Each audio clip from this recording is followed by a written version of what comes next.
Good evening. Welcome to the Kelly Talley Show. Thank you so much for joining us once again. I'm Kelly Talley, and this is my co-host. Reverend Joseph A. Talley. And we are so glad that you are here with us this evening. I want to talk about something that I think that is very important, and I titled the show "Outrunning Your Ego." Okay, we all have egos because that's what makes our personalities and who we are. Some are bigger than others for various reasons. But sometimes you have to outrun your ego just to be successful and to go to the next level. Because I think your ego can hold you back sometimes. It'll hold you back from getting the necessary information you need or necessary accreditations you need. Or, Yeah, because some people don't want to be bothered with it. Yeah, because of your ego. Because of your ego. Yeah, but ego can be a good thing too, though. Yeah, but the one thing that must be established when we talk about ego, some people take ego and people to be obnoxious. A lot of people can be obnoxious and arrogant with their ego. But if it's to the individual, hopefully to the individual, it should show and exude self-confidence. That's what I was getting ready to say. Yeah, it should be self-confidence. Yeah, and I'd say ego because confidence sometimes builds into an overinflated ego, but everybody has one. I mean, have an ego. I mean, it's better to have more self-confidence, knowing that you can do something, than really having this ego, because ego brings out more of a. It seems to have more of a negative connotation. Narcissistic connotation. Yeah, and when you have more self-confidence, when people look at a person, they say, gosh, that person is self-confident. But when they say, gosh, that person got a big ego, you know, it looks like, you know, you see what I mean? It's the perception. It's in whatever lens that people are looking at. Yeah, I guess it comes more, like you said, who's ever interpreting it. Yes. You know what I'm saying? Because I like to see people who have low self-esteem, you know, come into an ego. They have an ego about them. You know, like they get a self-confidence about themselves. There you go. And then it's like, for instance, I had this one client when she was, I think I started servicing her when she was about, I want to say about 12 or 13. And she always was kind of timid and, you know, to a pretty little girl, but I guess she just hadn't come into her own. She went away to service. She came back. She had a body. She was just confident in her ego. I mean, just like she was like, I know I'm good. I know I'm, great. And I just like, wow. I was just so glad that she got an ego. You know what I'm saying? Because I saw her like when she was growing up, how she was, kind of. I guess your introverted. Or something. I guess your interpretation or where you see a person. When I probably would more rather use the word use the phrase self-confidence more so than an ego. Because I'm telling you, Kelly, when you use that word, it's like it brings up a negative.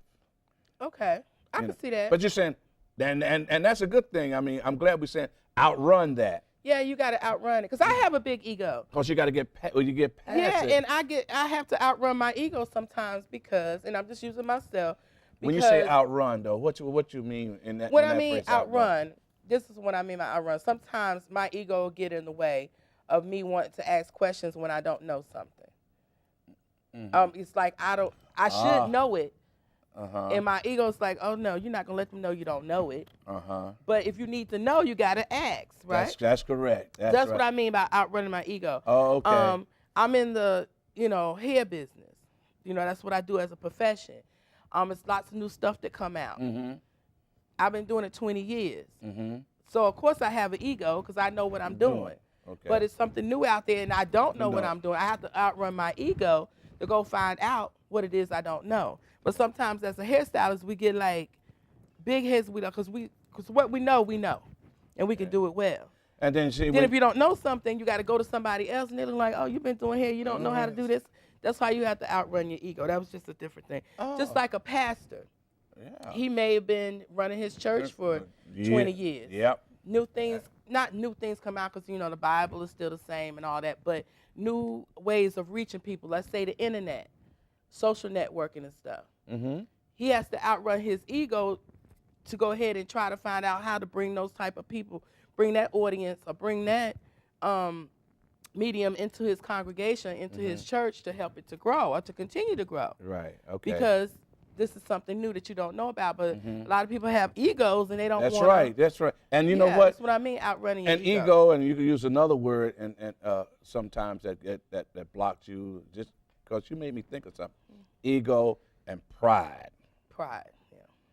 They have too much pride to ask somebody, because like you said, I'm supposed to know this, but my pride would not let me do this. Or then again, or my ego would not let. I'm seen as such and such. That. Yeah. But look, I'm not at. And I look at it too, because being at all this innovations and technology, and I didn't come up under that. Me either.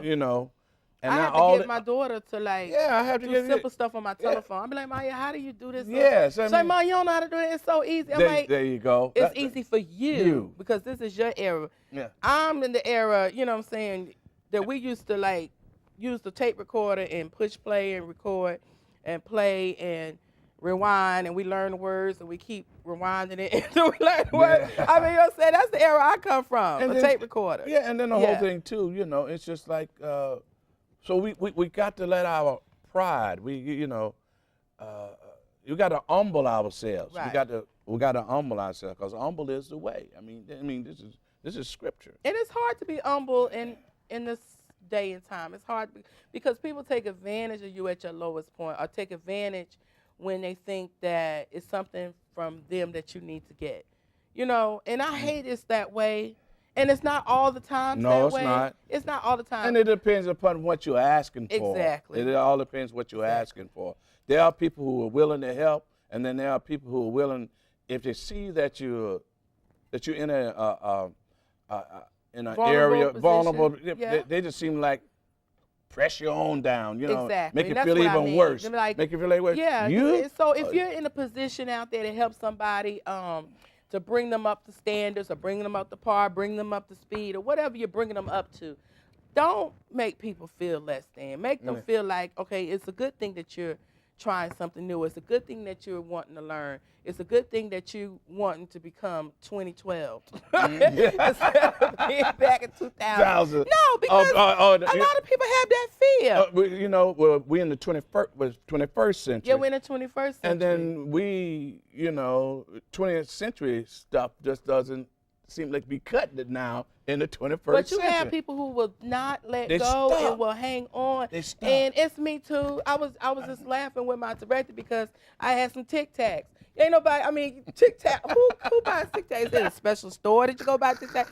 Tic Tacs is not, but I'm a Tic Tac generation. I'm not into the stuff to squirt in your mouth and change colors and change flavors all in one. Sit and give me a Tic Tac and I'm straight. Yeah. But she's looking at me like a Tic Tac. So it's the certain things that, we won't let go of. Just like VHS. I know people who still have actual video recorders. Yeah. And I'm like, now you have so many different things. Your Netflix, and you look on stuff on the computer. You can even get bootleg DVDs, even though that's not a good thing to do. No. But, VHS, come on. But they still make VHS tapes for people who have VHS. Yeah. So that's just like sometimes, and I don't know if it's being cheap or being frugal or being just afraid of technology, because you got people who have a fear of technology. And I believe I fall in that particular category. I deal with the internet. I can work with certain things, but then there are so many different type of programs, so many different things you can do on the internet. They're called apps.